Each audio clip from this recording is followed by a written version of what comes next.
Nós vamos falar dessa centralidade dessa figura de Bahá'u'lláh, que é reconhecida pelas profecias, não somente dos povos do livro, mas de todos os povos, inclusive aqueles cuja realidade é a própria leitura da natureza das coisas.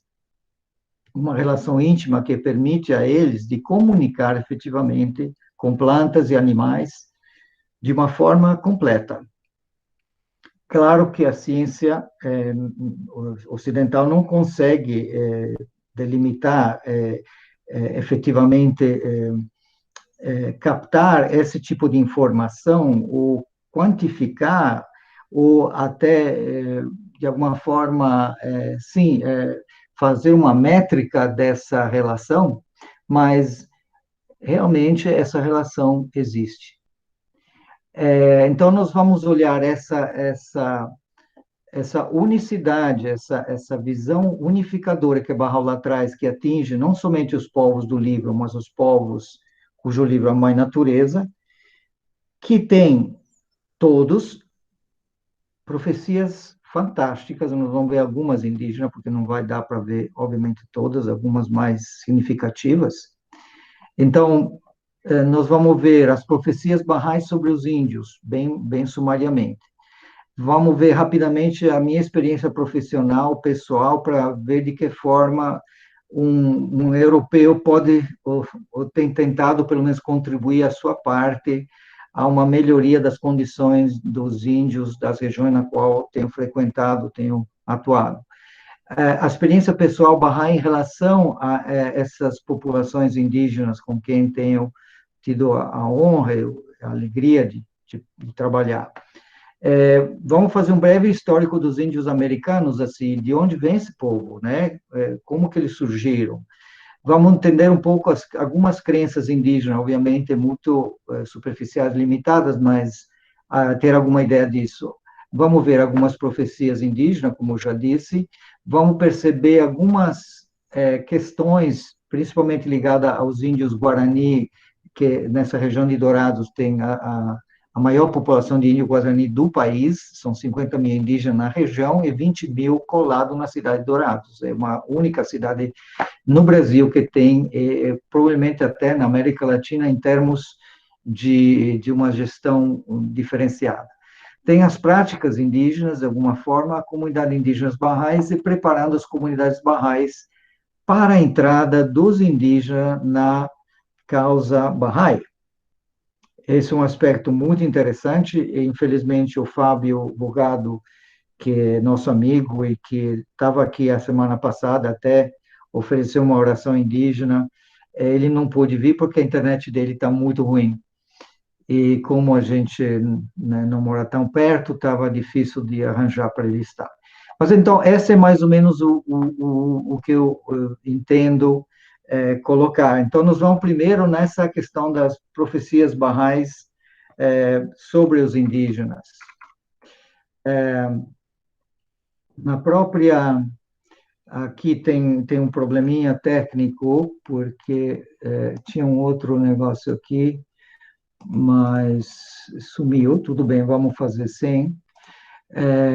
Abdu'l-Bahá, que foi um exemplo perfeito dos ensinamentos Bahá'ís, esse é um texto do Guardião, né, de Shoghi Effendi, o neto de Abdu'l-Bahá, igualou os índios em seus países às primitivas tribos árabes nômades na época do aparecimento de Muhammad, quando, dentro de um curto período de tempo, eles se tornaram destacados exemplos de educação, cultura, civilização para todo o mundo. Tanto que a Europa, enquanto a Europa estava na Idade Média, na Idade das Trevas, né, o mundo árabe estava descobrindo coisas incríveis, gerando realmente uma nova civilização que, de fato, apoiou o desenvolvimento da própria Renascença Europeia. A Renascença Europeia não teria acontecido sem o importo da revelação de Muhammad. E isso os historiadores futuramente terão pleno conhecimento. Ok, então, o mestre crê que maravilhas similares ocorrerão hoje se os indígenas forem ensinados adequadamente e o seu poder do espírito entrar apropriadamente em suas vidas. Então, eles têm grandes conhecimentos e poderes que, obviamente, não vão largar, não vão compartilhar sem ter um mínimo de confiança, né, na nossa realidade como seres humanos. Uma coisa que é realmente muito ligada a isso, que nós perdemos nossa sensibilidade espiritual, porque ela essencialmente depende de uma postura de humildade, de uma compreensão da nossa dependência e interrelacionamento completo com o Pachamama, né, com a Terra, com a Mãe Terra. Tanto que Bahá'u'lláh, na Epístola do Filho do Lobo, fala assim: todo homem de discernimento, enquanto caminha sobre a Terra, sente-se realmente envergonhado, porquanto compreende perfeitamente que aquilo que é a fonte da sua prosperidade, sua riqueza, sua força, sua exaltação, seu avanço e seu poder, e como ordenado por Deus, a própria terra, que é pisada pelos pés de todos os homens. Indubitavelmente, aquele que é o conhecedor dessa verdade está purificado e santificado de todo orgulho, arrogância e vaidade. Essa arrogância do mundo assim chamado civilizado, né, do egocentrismo e do eurocentrismo, faz assim que a sociedade atual, né, a sociedade do mundo chamado a globalização, precisa ser ressignificada.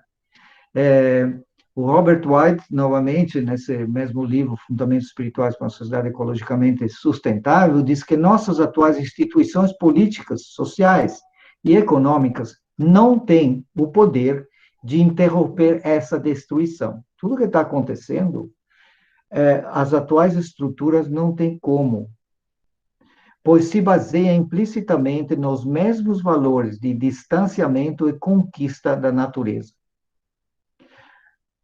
A ética até protestante do trabalho e tudo mais estava baseada nessa conquista, né? O iluminismo que trouxe o conhecimento científico, né, a revolução científica e a revolução industrial, endeusou realmente a ciência e a tecnologia. Na visão Bahá'í, espiritualidade e ciência e tecnologia têm que ir de mãos em mãos. Não é que estamos dizendo aqui que a tecnologia e a ciência são ruins, pelo amor de Deus, seria um absurdo. Mas o que aconteceu é que o ser humano se afastou da espiritualidade e endeusou a própria tecnologia, achando que agora ele podia, né, juntar continentes através de canais, Suez e tal, derrubar montanha, aterrar lagoas e fazer o que ele bem entendia com a natureza, né? E esse distanciamento, né, da natureza como algo inerente à própria realidade humana, e que para os povos indígenas não existe a palavra natureza, porque eles se entendem uma parte integrante dela. Então, não há uma divisão. Há uma divisão na concepção ocidental, né? Esse distanciamento, que é o valor que permitiu essa visão de conquista, incentivou e mantém ainda. E por isso a nossa atual instituição tem esse poder de interromper essa destruição. E por isso que Bahá'u'lláh, já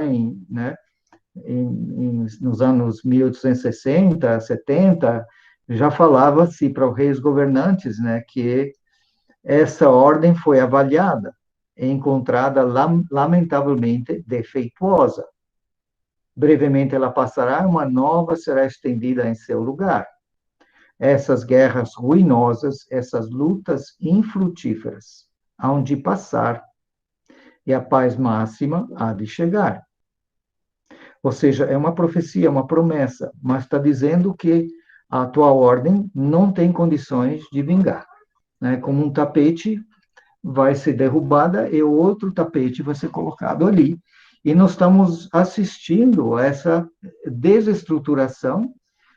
No jargão Bahá'í chamamos isso de velha ordem, né?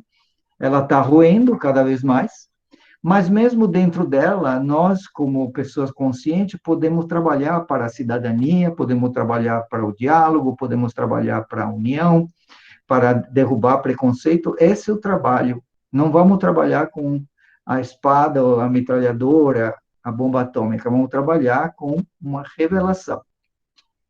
Ou seja, somos células do mesmo corpo. Qualquer coisa que eu faça para você, eu faço para mim mesmo. O corpo é a humanidade.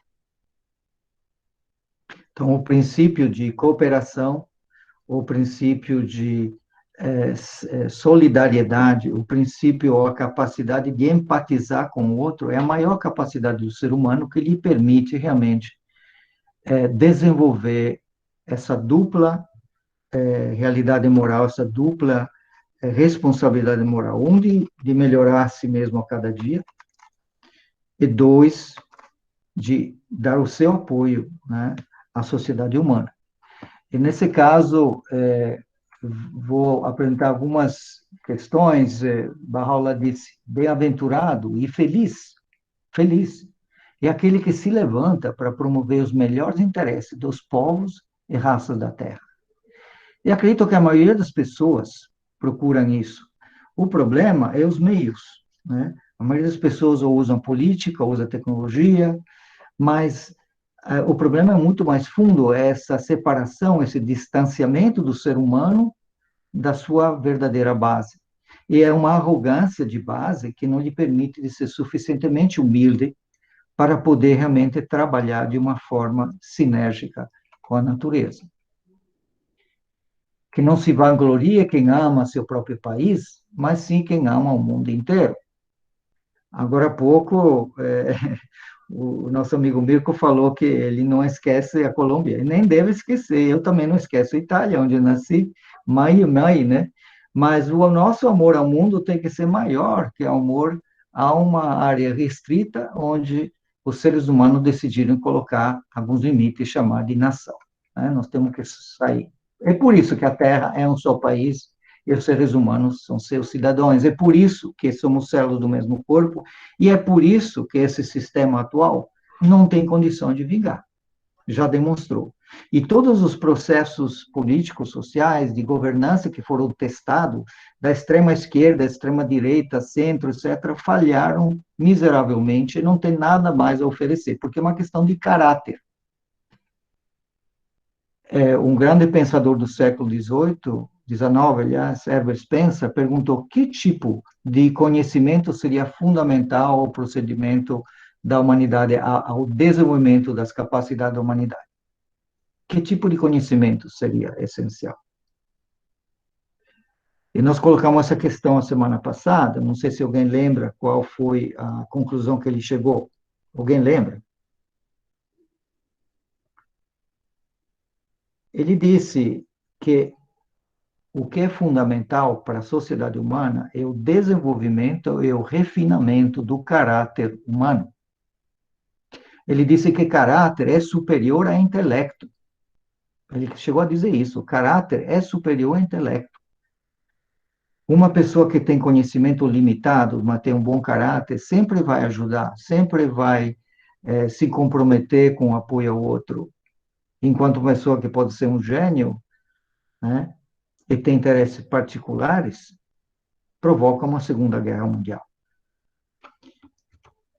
Então, em termos de alguns trabalhos meus na questão indígena, para redimir um pouco a minha vergonha de ser europeu, esse trabalho saiu ano passado, é um livro chamado Etnodesenvolvimento em Terras Indígenas, é uma abordagem integradora que integra as questões sociais, econômicas, culturais e ambientais, né? E se trabalham com várias situações, ou limites, não vou entrar em muita coisa, mas o que me deu muita alegria é que, no início do trabalho, tem essa citação de Bahá'u'lláh. Alguém quer ler? É homem verdadeiramente?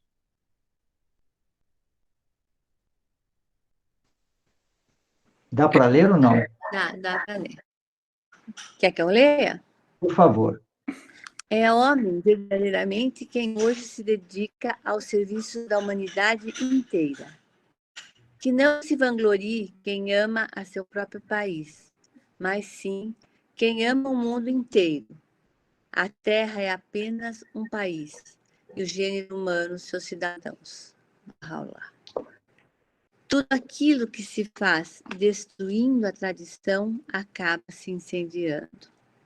Xamã Puré-Pechá. Puré-Pechá, do grupo Puré-Pechá ou Tarascan, região noroeste do estado de Michoacán, Michoacán, México.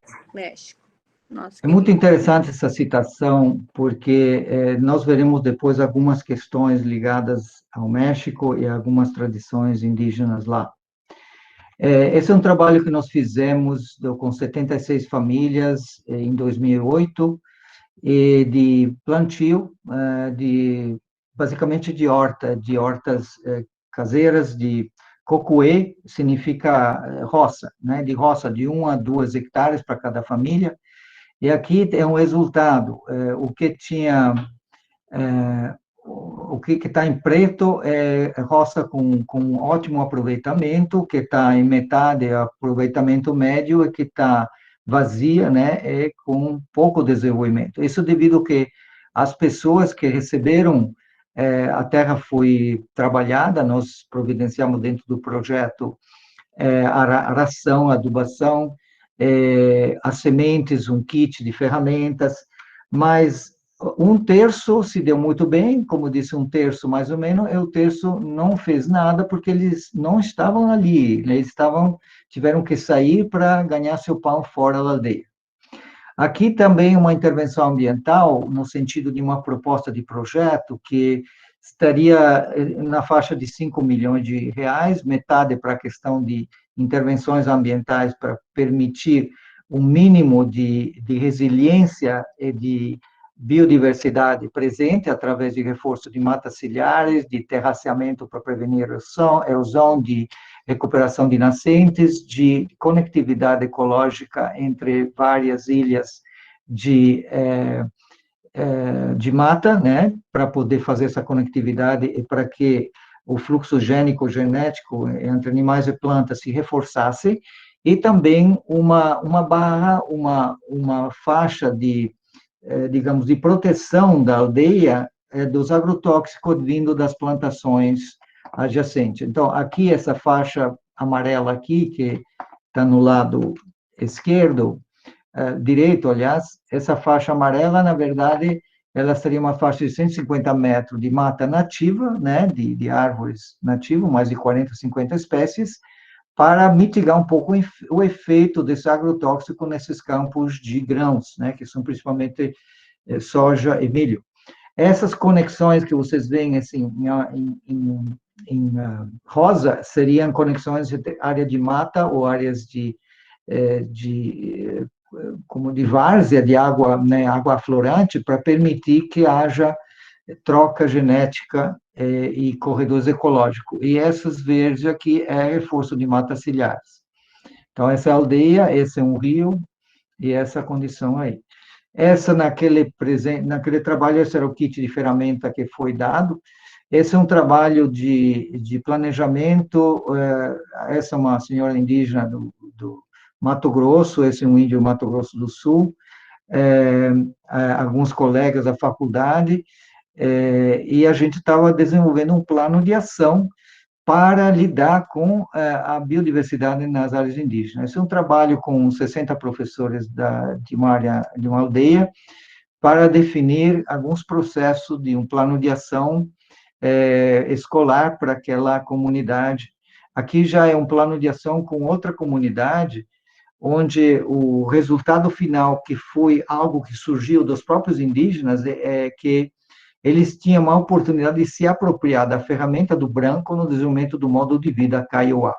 O povo Kaiowá faz parte do grupo Guarani, não vou entrar muito no mérito, mas é um povo muito especial, e essa aldeia tem várias facções, as aldeias hoje estão muito divididas em facções diferentes. E essa nossa reunião, que durou alguns meses, vários momentos, ela foi, digamos, muito interessante, porque eles mesmos ficaram super felizes no final, porque eles conseguiram conversar entre eles, coisa que eles não faziam há muito tempo, né? Então, a oportunidade de se apropriar a ferramenta do branco no desenvolvimento do modo de vida Kaiowá.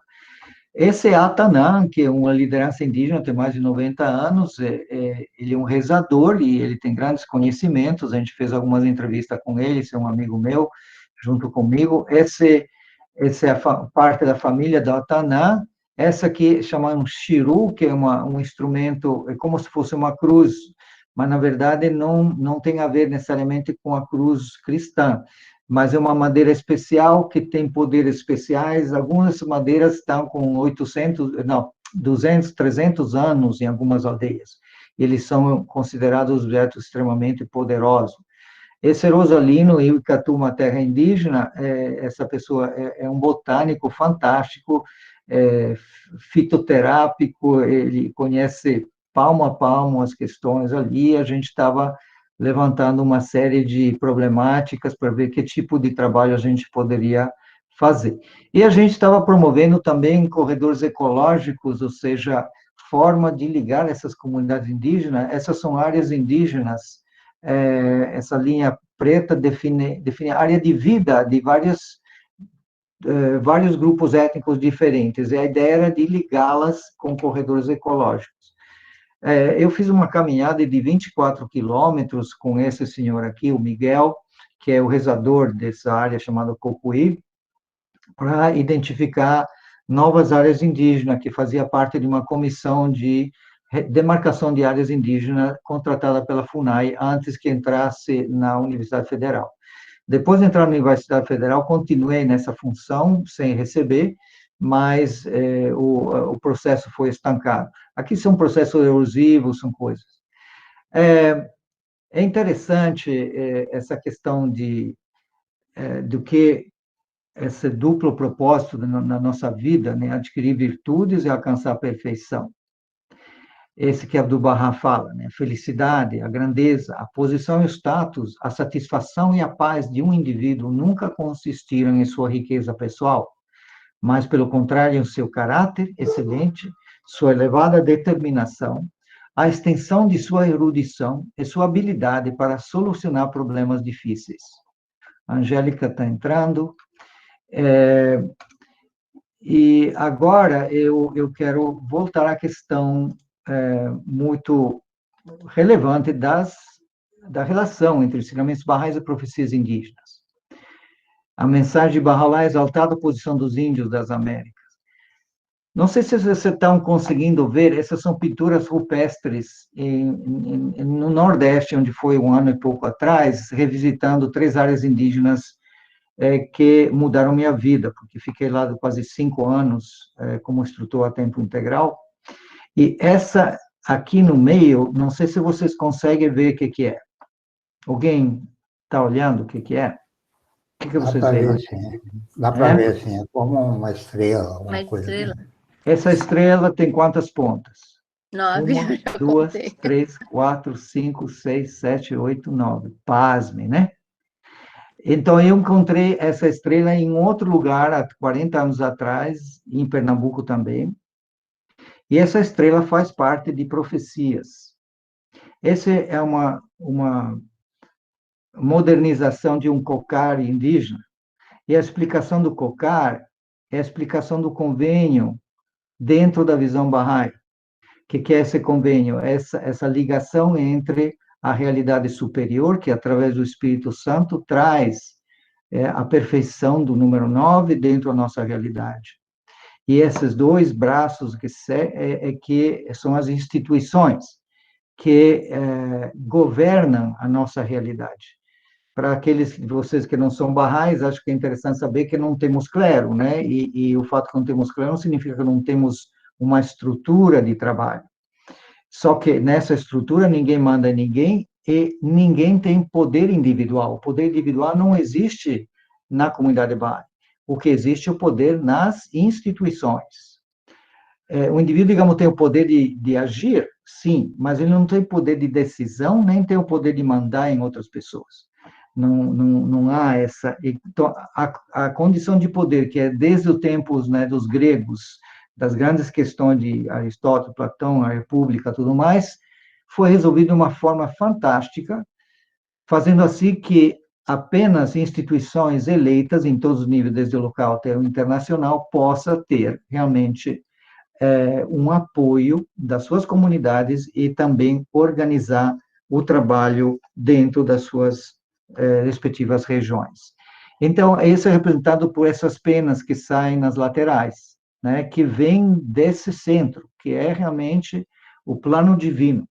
Por quê? Porque a estrela de 9 pontas é exatamente uma das profecias que existe comumente entre os indígenas. E agora nós temos, para poder entender a significância disso, temos que ter um pouco a visão rápida, né, da questão indígena, de onde vieram essas populações. 12 mil anos atrás, tivemos a última era glacial, que rebaixou o nível do mar em 100, 120 metros. Quer dizer, o nível do mar foi baixado 100 metros, né?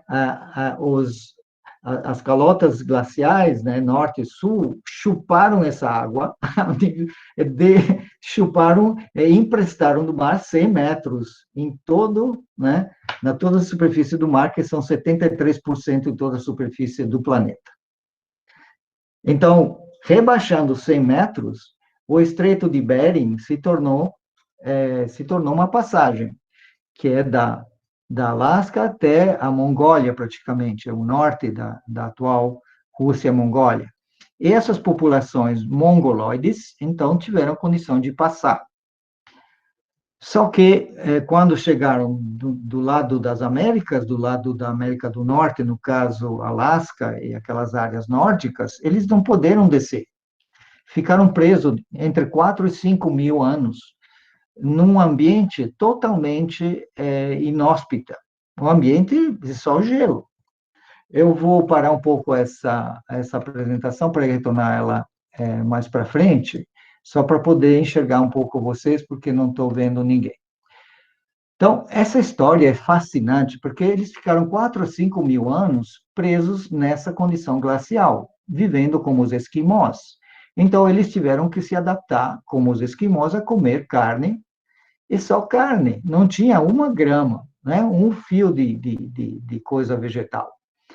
Então, eles se adaptaram, isso é comum a todos os indígenas do norte, da América do Norte, Central e Sul, eles praticamente não têm doenças cardiovasculares, porque estão perfeitamente adaptados a altíssimo nível de gordura. Essa é uma condição constante. Agora, obviamente, com novas dietas e tudo mais, tem incidências, mas, assim, geneticamente, culturalmente, é uma cultura só. E no Yucatán, na Península do Yucatán, no México, se encontraram dialetos indígenas antigos que têm a mesma estrutura do chinês arcaico, ou seja, são populações chinesas, né? Mongoloides, tanto que a própria estrutura, o biótipo deles, né? Esse tem um antebraço e tem essa parte do braço é mais curta. A cabeça é maior em relação ao resto do corpo. A própria feição dos músculos faciais, essa parte está mais pronunciada, uma série de questões, né, que estão muito claras. E agora, então, se essas populações ficaram, então, de 12 mil anos a 8 mil anos presas na América do Norte. Quando as geleiras, por quê? Porque as geleiras estavam prendendo eles lá dentro, né? Eles não conseguiam varar do norte para o sul, por causa das geleiras que iam do lado leste ao lado oeste da América do Norte. Quando as geleiras começaram a descongelar, com 4, 5 mil anos, então estamos falando de 12 mil a 8, 7 mil anos, né? Então, 7 mil anos atrás, eles vararam e desceram a América do Norte, depois a América Central e a América do Sul. Então, essas populações se dividiram mais ou menos 7 mil anos atrás. E ainda mantém algumas profecias em comum, algumas danças em comum, algumas crenças em comum, isso é extraordinário, né? Quer dizer, que são uma única população. E aí, só para enfatizar alguma coisa, uma das profecias, que é extraordinária, esse é um desenho que eu fiz para uma conferência indígena no Nordeste que aconteceu nos anos 80, deixa eu ver, 84.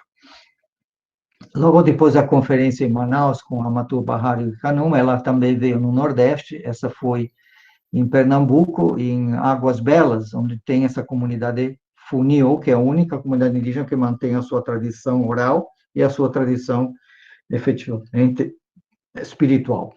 Por 3 meses, eles se refugiam numa aldeiazinha pequenininha e praticam a sua cultura antiga. Dormem em cima de esteira, tomam água de caneco tal, e não tem água corrente, não tem nada, não tem energia. Ok. Essa profecia, esses são desenhos adaptados, desenhos dos Yanomamis. Então, as figuras eu emprestei dos Yanomamis. Mas essa profecia é comum aos índios da América do Norte, Central e do Sul, que diz sobre os gêmeos filhos do Sol. Os gêmeos filhos do Sol intervêm cada vez que há guerra e que há desequilíbrio entre os homens. Essa é a guerra central, né? E eles trazem uma nova civilização, um novo momento e a unidade entre os povos do mundo. Eles sempre são jogados como uma seta dupla do arco do pai. Vitor, Sim. você não está na apresentação. Ah, desculpe, gente, meu Deus. Peraí. Obrigado por me falar, porque achei que estava apresentando. Então, eu estava mostrando, essa parte vocês já viram, né? Já mostramos. Esses são gêmeos filhos do Sol. Eles são projetados pelo pai como de um arco com 2 flechas, cada um deles uma flecha. E eles são recorrentes, eles voltam cada vez que a civilização está em guerra e tem um desequilíbrio entre os homens. Eles voltam para trazer a unidade e a harmonia entre os povos e os filhos dos homens. Desde criança têm grandes poderes e desde criança eles são, como que chama, perseguidos. Eles têm realmente uma vivência comum, mas eles resistem a essas perseguições e são capazes de realmente trazer uma nova civilização. Isso é fantástico, né? E outra coisa fantástica é que nas culturas da América do Norte e parte da América Central tem essa visão de que a mensagem que iria trazer a unidade dos povos, de todos os povos do mundo, viria do lado do Sol, ou seja, do leste, de onde nasce o Sol. E que ela seria reconhecida por eles porque ela traria símbolos que eles reconheceriam. Um dos símbolos são os gêmeos, outro símbolo, que são as 2 estrelas, né, no lado do... e outro símbolo é a estrela 9 pontas. Eles explicam, eles fazem aquelas tipo de teia de aranha, né, com um ponto radial e com 9 bastãozinhos que partem do centro, e eles fazem aquelas teias de aranha, que são aquelas, como chama, são filtros do sonho, né, para prender os espíritos maus, né? Mas, na verdade, também para explicar para os filhos e os netos a realidade do universo. São 9 pontos, né? Macho, fêmea, frio, quente, os 2 opostos, são 2. Os três mundos, o mundo mineral, vegetal e animal, né? Os três domínios. E, finalmente, os 4 elementos, água, fogo, terra e ar. Então, completa 9. E essa estrela é comum, tanto que a gente mostrou isso no início da conversa. A estrela 9 pontas é algo que traz isso para todas essas etnias. E a outra coisa interessante que os guaranis têm essa visão da terra sem males, né? A terra sem males é basicamente baseada nessa árvore sagrada, que novamente recorre, né, orientação dessa, até a epístola de, né, a epístola de Ramad, né, fala sobre o paraíso, a ave do paraíso, né, que o rouxinol do paraíso canta sobre os ramos da árvore da eternidade.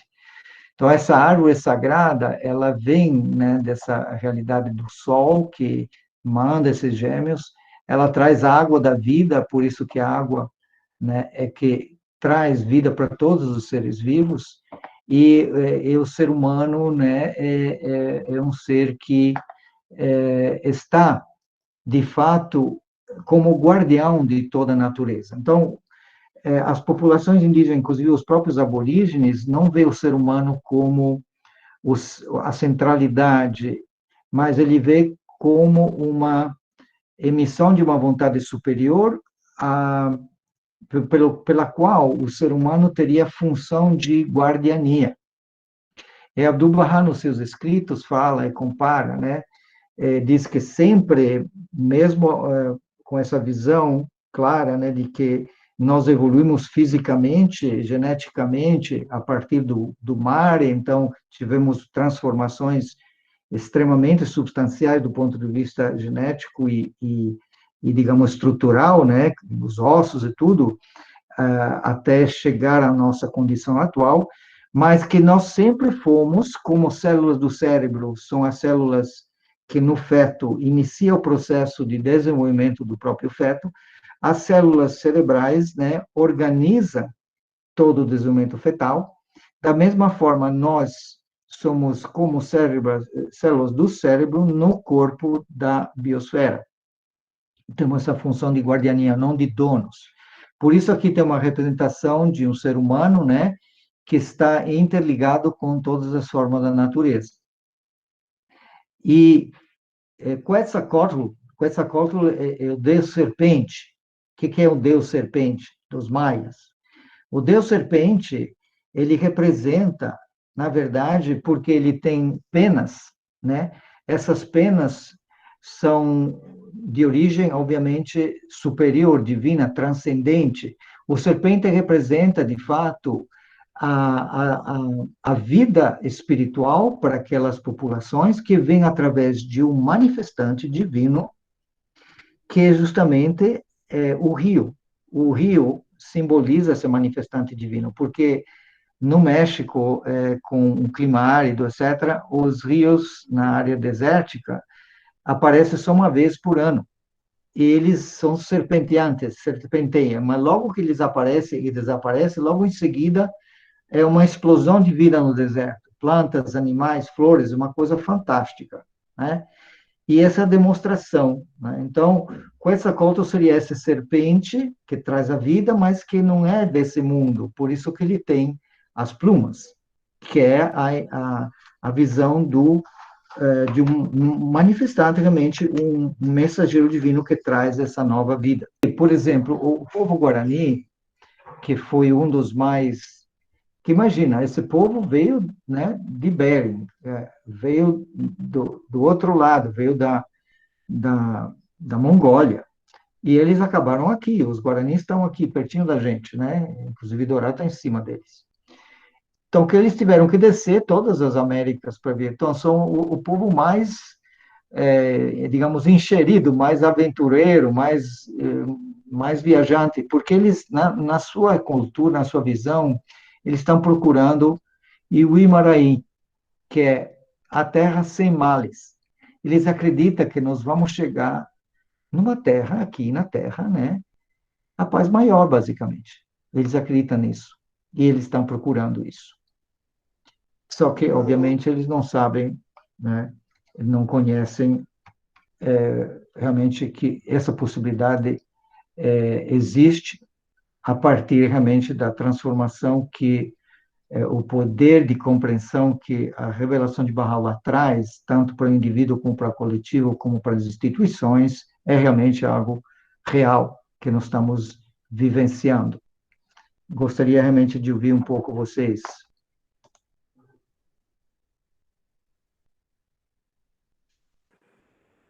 Muito obrigada. Eu estou maravilhada com as coisas que você disse. fantástico, não tinha essa ideia, né? A gente que fica aqui em São Paulo, próxima à capital, a gente não tem ideia da riqueza que nós temos nesse Brasil, não é verdade? Ô, Vitor, deixa eu te fazer uma pergunta. Você tem aí uma convivência, né, com esse povo indígena, né? Quando vocês começam a colocar os ensinamentos barrais para eles, né, o que mais chama a atenção deles nos ensinamentos barrais? O que toca eles quando começa a falar dos ensinamentos barrais? Eu revi, depois de 40 anos, um rezador indígena de uma tribo no Nordeste que se lembrava de mim desde aquele tempo. Agora ele está com 86 anos e ainda está vivo. E ele falava para as pessoas que o que mais tocou nele foi algo que eu disse, que a religião deles é a mesma nossa. É uma única realidade, né? O próprio Mohammed diz, a realidade é um ponto só, os ignorantes o multiplicam. Isso está no Alcorão, né? Quer dizer, a realidade que nós ocupamos. Abdu'l-Bahá fala um pouco sobre isso, né?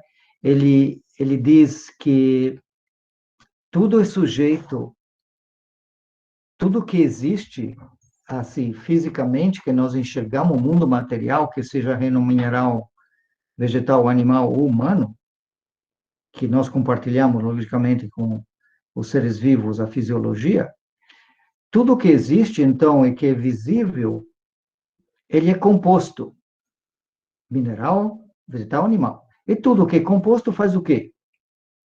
Se decompõe, ele tem uma vida útil. Até as pedras têm né, uma gênesis, né? Elas são criadas, elas são destruídas, tem temperismo, são bilhões, milhões de anos, mas nada é estável. A própria Terra, né? Era um continente só e está se constantemente, né? Está se 8 centímetros por ano, está se distanciando a América do Sul da África, por exemplo. Ok. Muito bem. Então, tudo é sujeito à mudança. Agora, se nós olharmos para essa realidade, que chamamos de realidade física, material, mundo material, e tomamos como referencial o que é real,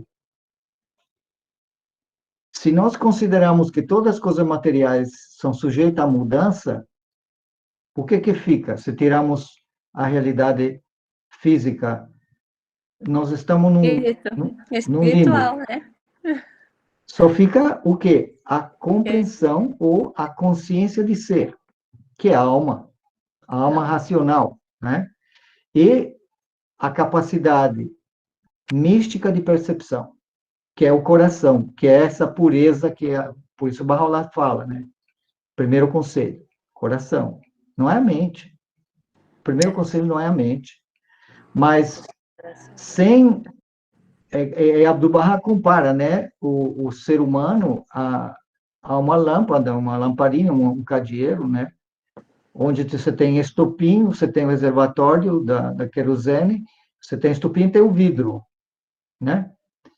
Sem querosene, que é um ensinamento divino, não tem chama, né? Possível, não tem como manter, não tem combustível. Sem o espírito da fé, não nasce a chama. Mas sem essa ligação constante e esse esforço que é assim, aquele negocinho que abaixa, levanta ou abaixa como que chama, o pavio, né? Que expõe o pavio a mais oxigênio, então a chama fica mais forte. Sem essa ligação entre a alma racional, nós não temos condições de avançar e nem de brilhar, que é o que nos cabe, né? Trazer fruto significa isso, brilhar é ajudar os outros a enxergar essa realidade, que é a verdadeira realidade do mundo do espírito. Os xamãs, né, os rezadores indígenas têm essa percepção, que tudo é espiritual. E por isso eles têm essa visão da necessária humildade perante toda a criação e a necessária condição de, de sacralidade de tudo que existe. Então, tudo que existe é sagrado. Nós andamos no sagrado. O que Abdu'l-Bahá diz está em um estado de constante oração. O que é isso? Está em comunhão. Agradecer pela condição de termos um ser corporal que apoia uma compreensão que vem, né, da mente racional à alma e que é sustentada misticamente pela percepção do coração. É maravilhoso. É maravilhoso. É de chorar de beleza. E na medida que cada um de nós se integra a essa disciplina, vive o padrão de vida, se transforma dia a dia através da oração, através da meditação, através das ações concretas, onde ele realmente procura melhorar cada dia e dar sua contribuição ao desenvolvimento da humanidade, onde ele pode, é fantástico, né? Absolutamente fantástico. Verdade.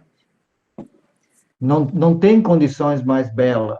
Como não tem condição mais bela de saber que existe uma nova revelação, que Deus realmente falou para o ser humano de novo, e que todos os povos do mundo tiveram essa compreensão e têm acesso a essas informações, ele só precisa ligar os pontos. Só. E essa é a nossa tarefa. A nossa tarefa é ligar esses pontos, ajudar as pessoas a enxergar. Extraordinário. Eu, quando penso como a gente está abençoados, porque carga d'água, ele se dignou permitir que a gente tivesse acesso a essa informação, que pudesse ter a condição de reconhecer algo tão maravilhoso. Isso realmente é um mistério, porque a gente não se sente digna disso, obviamente. Mas se ele escolheu, então temos que ter confiança nele, né? Quem somos nós para julgar? Porque ele nos escolheu. É isso que assim, tá tão perto da gente, né? E tá tão... E como são ignorados, né? E como são deixados, quer dizer, todo esse conhecimento que eles têm, da parte tanto espiritual como até da cura pela natureza, né? Pelas plantas, É fantástico, é um conhecimento e a gente não valoriza. Sempre, em todas as suas comunicações, Shoghi exortava a comunidade Bahá'í a construir comunidades diversificadas, culturalmente, etnicamente diversificadas. Ele dizia assim, que quando os indígenas entrarão na causa, isso será o início do processo de entrada em tropas. Porque as pessoas estão cansadas de ver palavras e querem ver realidades. E o que é mais real do que ver comunidades onde tem índio, branco, negro, né? Juntos? Não tem algo melhor do que isso. Só que a Amatu Bahar Wiyakanum, na sua palestra aos indígenas do Canadá, uma vez, ela disse o seguinte: a seta da dor está tão dentro do coração do indígena, por causa de, né, todos esses 500 anos de dominação, que exige uma medida especial de amor. Uma medida especial de amor. Tem que haver um preparo das nossas comunidades para acolher essas populações.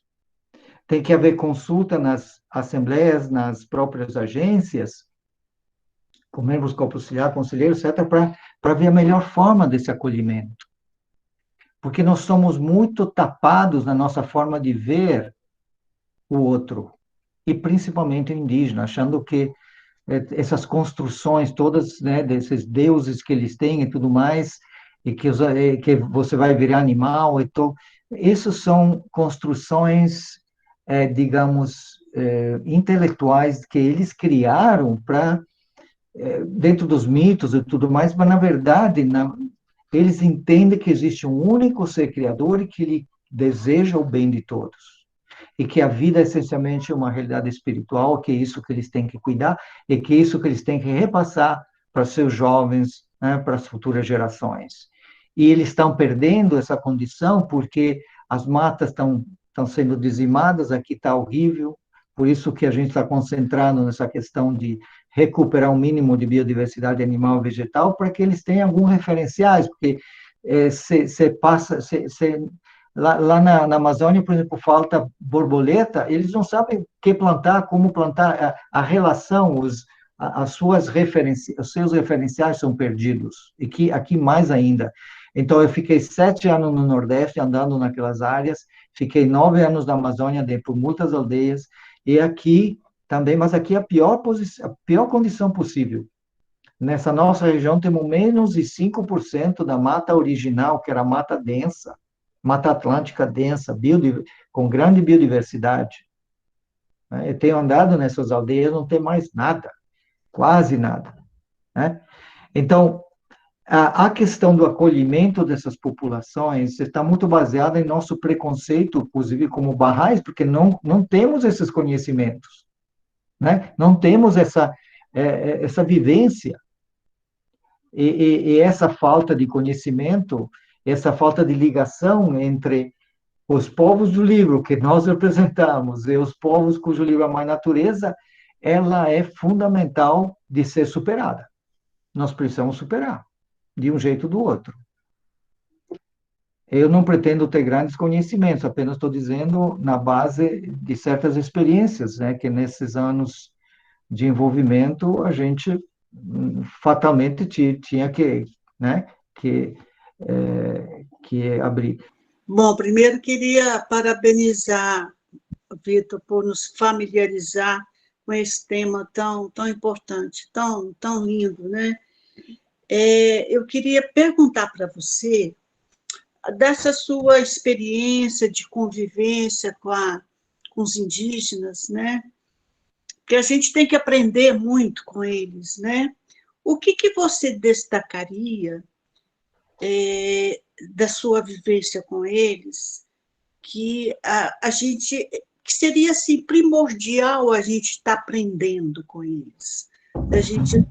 O que você destacaria? Porque eu acredito que tem muitas coisas, mas o que seria a espinha dorsal? Aquilo que você acha que seria essencial a gente estar aprendendo com eles? Antes de plantar, o índio reza. Enquanto ele está cuidando da plantação, ele reza. Quando ele vai colher, ele reza para agradecer. Antes de caçar, ele reza para permitir que Deus o ajude a não ferir demais o animal, que o animal possa morrer dignamente.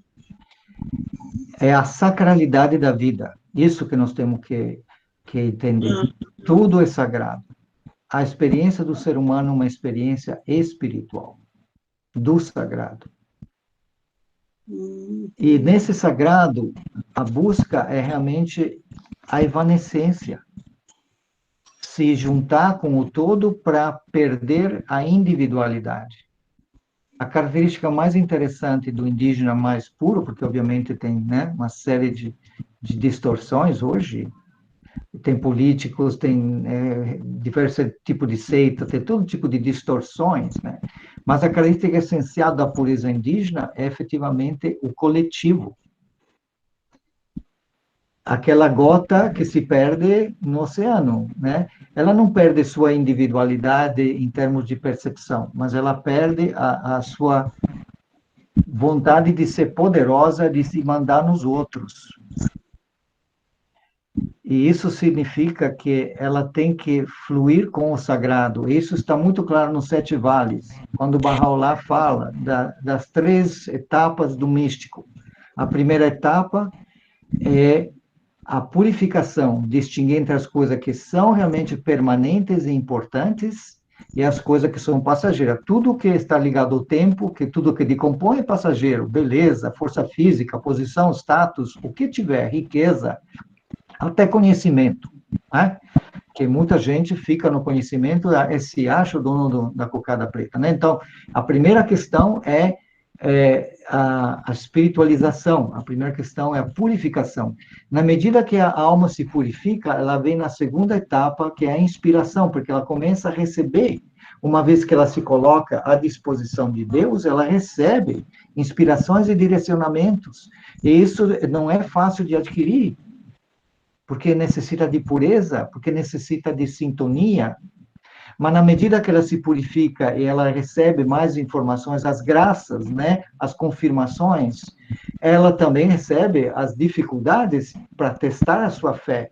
E ela passa numa terceira etapa, que é a etapa final e a mais desejada, que é quando tudo entre o coração e a pele se desfaz na realidade divina, quer dizer, é a unidade. E na unidade, o verdadeiro crente cursa, está com o pé neste mundo, no vindouro. Ele não precisa estar morto para estar no céu. Eu posso estar no céu agora, é uma decisão minha. É o grau de ligação que eu tenho com o Criador. E esse grau de ligação me permite receber essas graças constantes, me permite sentir que eu estou no sagrado. A vida é um ato de sagrado. E isso é que os índios mais puros realmente podem nos ensinar. Mas precisa saber quem é quem. Precisa ter uma objetividade, porque, infelizmente, as próprias lideranças indígenas estão corrompidas, e por isso, da mesma forma que com os brancos, eu não quero pintar uma imagem bucólica do índio perfeito, não, está totalmente, a velha ordem é velha para eles também, por isso que eles também precisam de Bahá'u'lláh, e eles sabem disso. Bahá'u'lláh é necessário para qualquer um, não. Por quê? Porque é uma nova raça de homem que ele veio criar.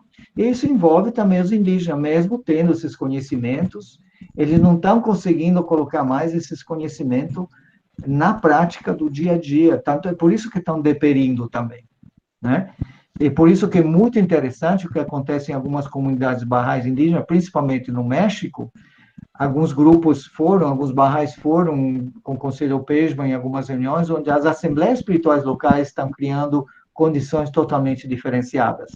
Como que, nessas andanças que você está lá no meio desse pessoal, você fala que eles têm uma dor muito grande, mas e as estruturas? Porque o que pode salvar a gente dessa dor é a gente estar junto. A gente criar estruturas que minimamente reproduzam um pouco das orientações do que Abdu'l-Bahá diz que vai ser as estruturas que vão garantir a sustentação do mundo, né? Aí você ia falar exatamente a minha pergunta, que era quais são as estruturas que vão dar guarida para essas pessoas se sentir, sabe, acolhidas e sentir que verdadeiramente existe algo sendo construído de um novo mundo, sabe?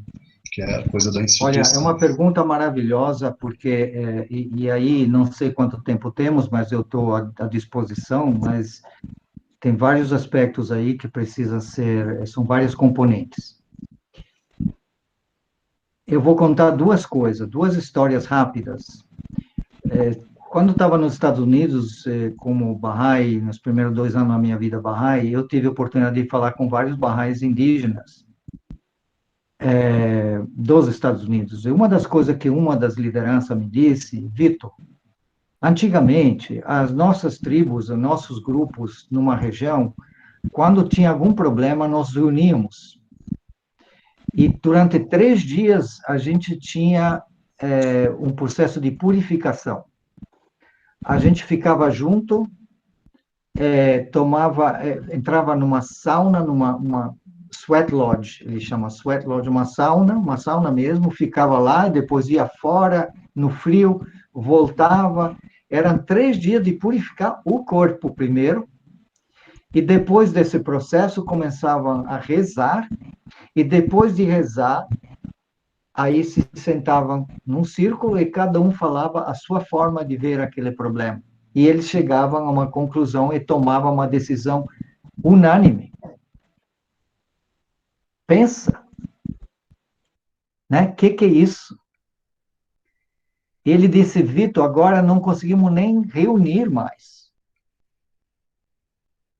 Está no fim. Outro exemplo.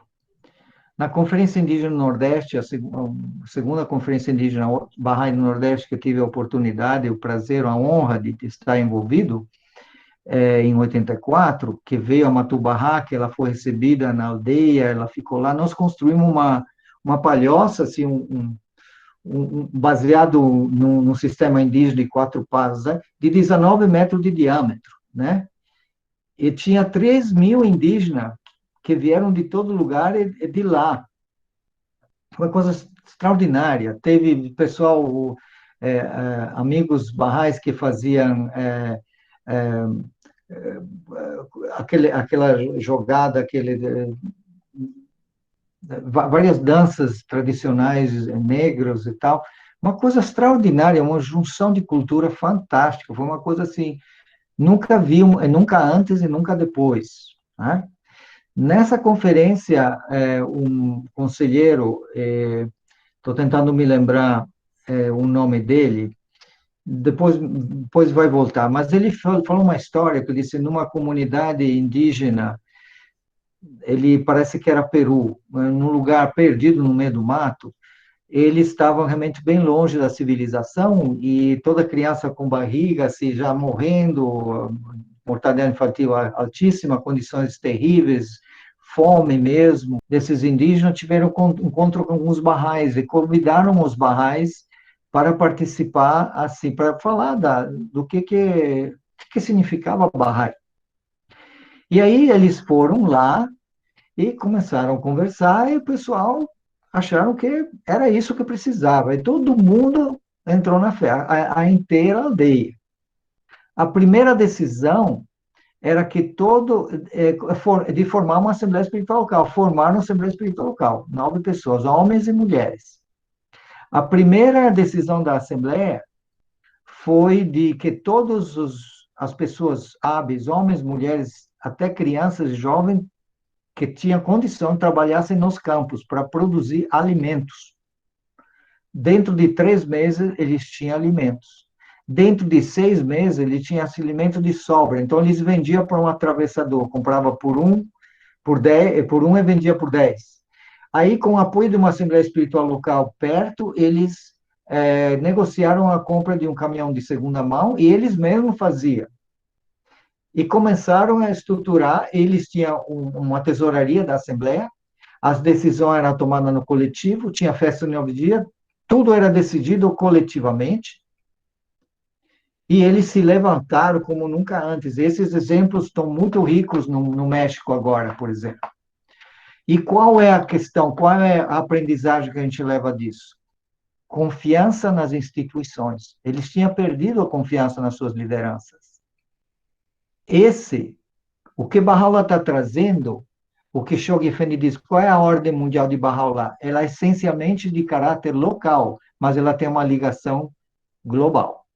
Qual o caráter local? É a própria Casa Local de Justiça, que é hoje chamada Assembleia Espiritual Local. Como que é essa ordem composta? O Shoghi Effendi fala que é uma ordem composta em um pilar, em 3, um tripé, são 3 pilares. A Casa Local de Justiça, a festa de 19 dias e o Fundo Bahá'í. Esse é o pilar. Essa é a nova ordem mundial que Deus decidiu seria realmente implantada no nosso planeta. E que estão entrando indígenas na nossa comunidade, inclusive brasileira, e que estão se apoderando desses princípios e, juntamente com a sua visão tradicional, estão trazendo riqueza, beleza, as danças, as músicas, as atividades, a forma de abordar, é muito lindo, né? Está tendo realmente uma nova primavera. A gente vê que os melhores tratos da sua cultura estão sendo reforçados. Não está sendo um achatamento de cultura. A fé nunca foi uma imposição nas pessoas, nem muito menos nas culturas. Isso que é o bonito. Esse que é o revigorante. Quando a gente vai para essas comunidades, a gente vê que cada comunidade tem o seu jeito de ser Bahá'í. E é maravilhoso. É unidade na diversidade. Qual o dedo da mão? Cada dedo diferente vai junto que tem força. Essa que é a beleza.